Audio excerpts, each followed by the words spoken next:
Bonjour, bonsoir, chers amis de l'émission Instant Motivation sur Racine Nouvelle TV. Je suis dans la joie d'être encore à votre compagnie pour vous donner un encouragement de la part de notre Seigneur Jésus-Christ, Maître des temps et des circonstances, Seigneur de l'univers. Bien-aimé, si tu n'as pas encore donné ta vie à Jésus-Christ, n'hésite pas à lui confier ta vie, à lui faire confiance et à te soumettre à lui et tu seras certainement béni. Bien-aimé, j'ai commencé à parler de prier sans cesse. Il y a bientôt 3 semaines. Nous sommes donc dans la 3e partie de cet enseignement que nous avons commencé, de cette exhortation sur la nécessité de prier constamment et de façon continue. Bien-aimé, la prière est ce qui vous permet d'entrer en communion avec Dieu. La Bible dit que les vrais adorateurs l'adoreront en esprit et en vérité. Vous êtes en réalité un esprit ayant une âme et vivant dans un corps.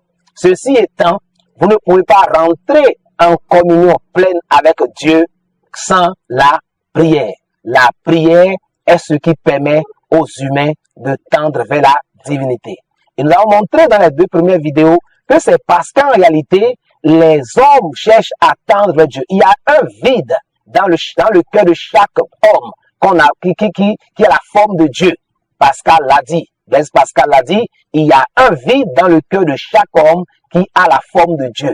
Et c'est parce que les gens veulent chercher Dieu, ils ne savent pas comment le trouver, qu'ils donc le cherchent par la prière et par beaucoup de choses. Les chrétiens ne font pas exception à cette règle.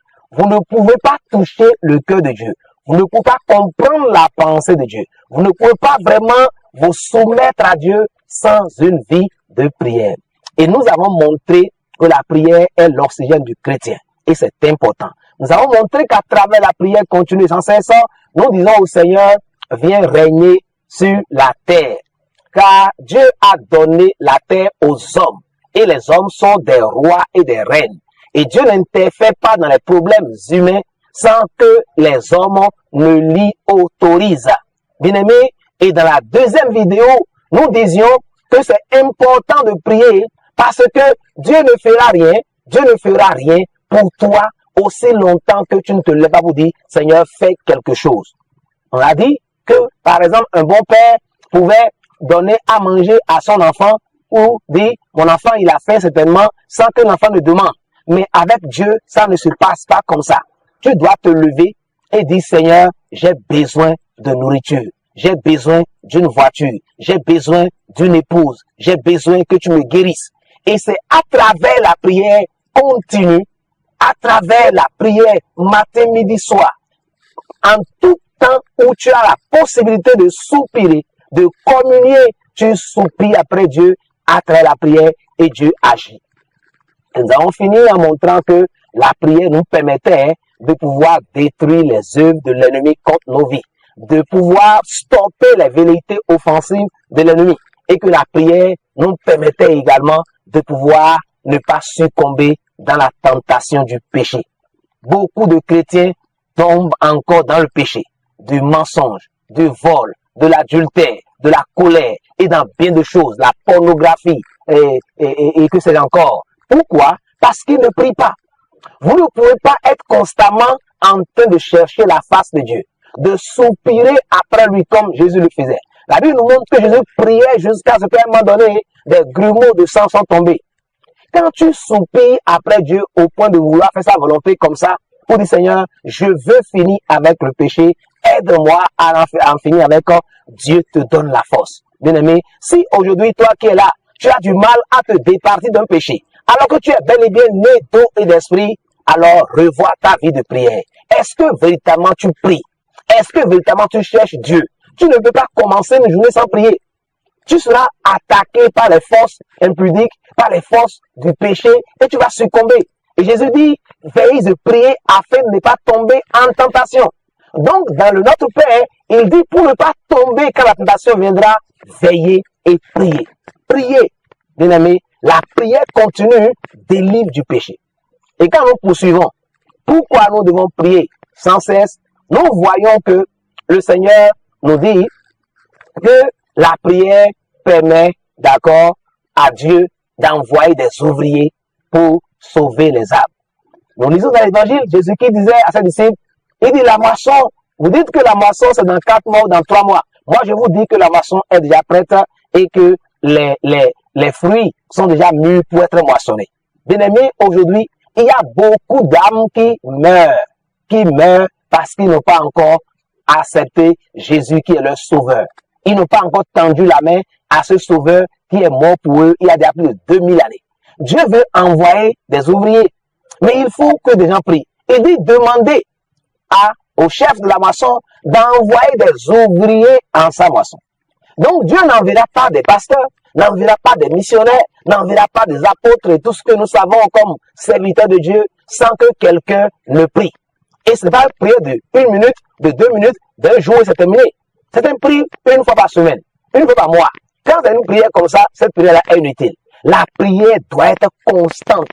Chaque jour, l'enfant de Dieu, celui qui cherche Dieu, doit dire Seigneur, aujourd'hui, mes parents ont besoin de toi.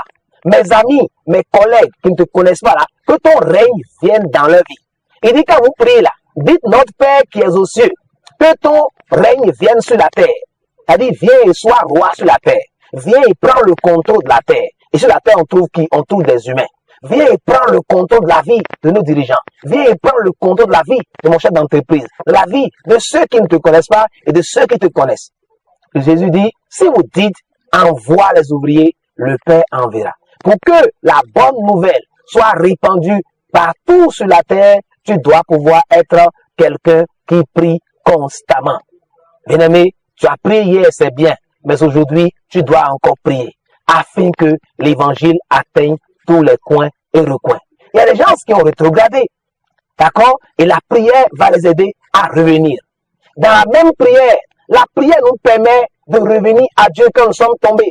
Il dit, dans notre Père, il dit, pardonne-nous nos offenses, comme nous pardonnons aussi à ceux qui nous ont offensés. Il nous arrive d'offenser notre épouse, notre mari, notre patron, notre subalterne. Quand vous péchez contre quelqu'un, vous devez lui demander pardon, c'est vrai. Mais vous devez aussi aller devant Dieu pour dire, Seigneur, j'ai péché contre ce frère ou cette personne-là, pardonne-moi. Mais qu'est-ce qui te permet de pouvoir toucher Dieu? Quand tu prends ton portable, tu appelles ton mari ou un frère. Mais le moyen par lequel on peut appeler Dieu, c'est la prière. C'est par la prière que tu dis, Seigneur, je reconnais que je suis voleur, que je suis menteur, que je suis adultère, que je vis dans le péché. Oh, délivre-moi, circoncis mon cœur, enlève à moi cette chose qui me pousse à pécher. Et Dieu, dans sa grâce et sa miséricorde, te viendra toujours au secours. Donc la prière continue nous permet de soumettre nos faiblesses à Dieu pour demander pardon quand nous avons péché. La prière nous permet de répandre nos cœurs devant Dieu, de dire Seigneur, voici ce que je pense. La prière nous permet de connaître la volonté de Dieu. La Bible nous dit que celui qui craint l'Éternel, l'Éternel lui montre la voie qu'il doit suivre.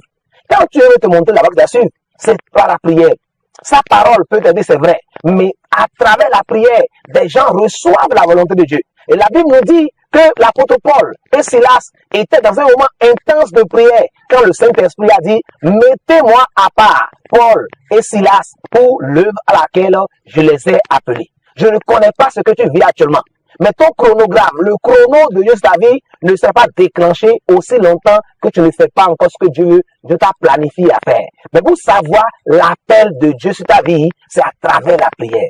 Tu dois aller chercher Dieu pour dire « Seigneur, je ne suis pas né au hasard. Je veux connaître ce pourquoi je suis né, ce que je dois faire pour que ton règne vienne, ce que je dois faire sur la terre, pour que ton nom soit glorifié. Dans tout ce que tu pourrais faire ou que tu veux faire sur la terre là, quelle est ma part? C'est par la prière. Les Daniel, pour finir, la prière te permet de briller dans ce monde de ténèbres. Quand on lit Daniel 6, la Bible nous dit Daniel ouvrait ça, il entrait dans sa chambre, il ouvrait ses fenêtres et il priait au moins 3 fois par jour. Daniel a tenu bon. Les gens voulaient le détruire parce qu'il a été proposé à être un grand. Et on a dit, on va finir avec lui. On dit, personne ne doit prier. Malgré ça, Daniel a prié.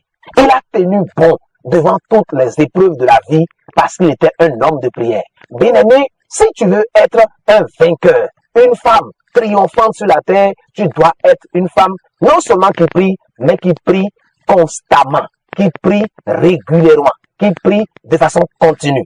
C'est le message que ces trois enseignements, ces trois exhortations veulent donner.